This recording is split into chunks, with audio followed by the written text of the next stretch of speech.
ছোট্ট বন্ধুরা, আমাদের আজকের গল্প বোকা বাঘ ও শেয়াল। এক জঙ্গলে বাস করত এক বাঘ।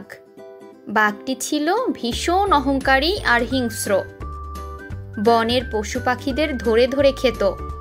তাই বনের পশু পাখি সব সময় ভয়ে ভয়ে থাকত। কারো মুখে কোনো হাসি ছিল না। সবাই মনমরা হয়ে চুপচাপ বসে থাকত আর মনে মনে মৃত্যুর প্রহর গুনত। না জানি বাঘ এসে কখন তাকে ধরে খেয়ে ফেলে।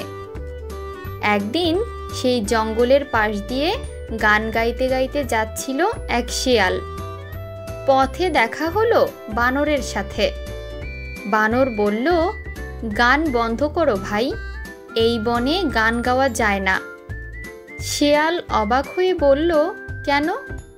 এই জঙ্গলে এক অত্যাচারী বাঘ আছে, তার কানে গানের আওয়াজ গেলে তোমাকে ধরে খেয়ে ফেলবে। বানরের কথা ভ্রুক্ষেপ করল না শেয়াল। সে আগের মতো গলা ছেড়ে গান গাইতে গাইতে লেজ নাচাতে নাচাতে সামনে এগোতে লাগলো। কিছু দূর গিয়ে দেখা হলো টিয়ের সাথে।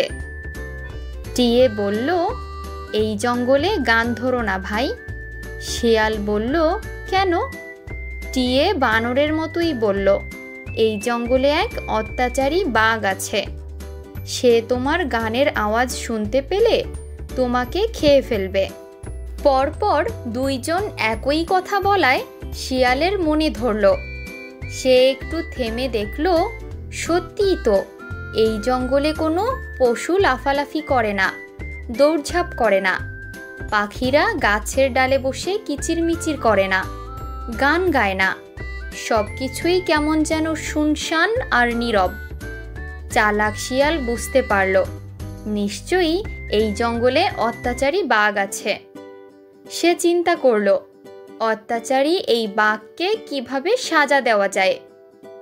হঠাৎ তার চোখে পড়ল সামনের একটা কূপের উপর। কূপ দেখে তার মাথায় এক বুদ্ধি এলো। সে টিয়েকে বলল, বাঘ কোথায় থাকে? শুনেই তো টিয়ের গলা শুকিয়ে গেল।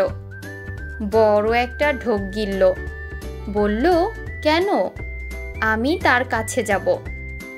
বলো কি? কাছে গেলেই তো তোমাকে খেয়ে ফেলবে। সেটা আমি দেখব।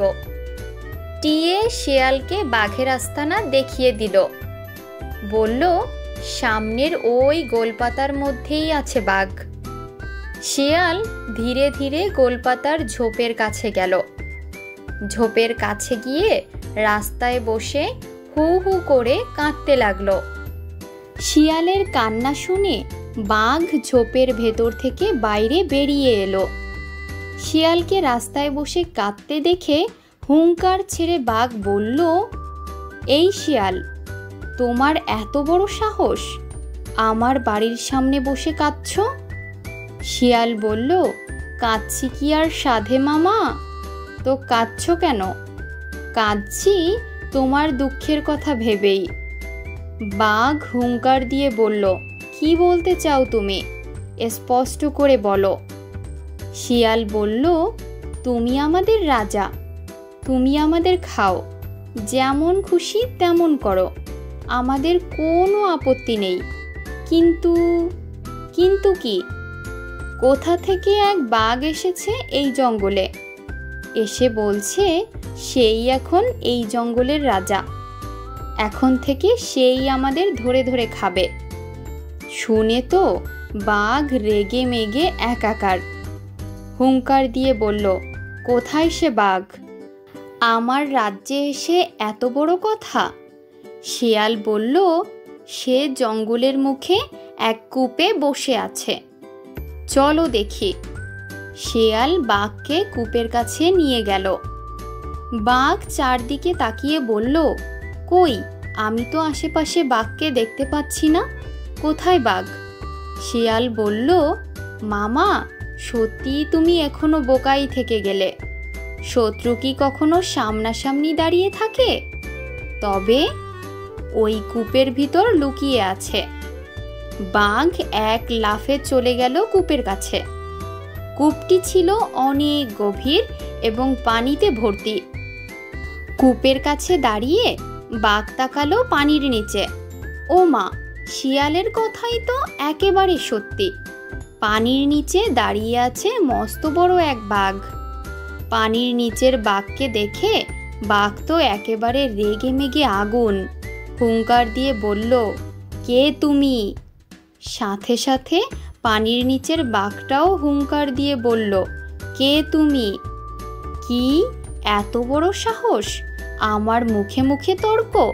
সাথে সাথে পানির নিচের বাঘটাও বলল, কি এত বড় সাহস, আমার মুখে মুখে তর্ক?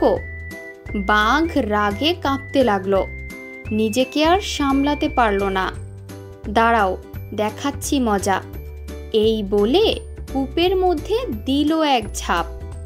কূপের ভিতরে আসলে কোনো বাঘই ছিল না।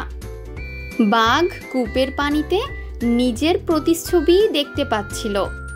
বোকা বাঘ কিছু বুঝতে না পেরে পানিতে ঝাঁপিয়ে পড়ল এবং হাবুডুবু খেয়ে মারা গেল।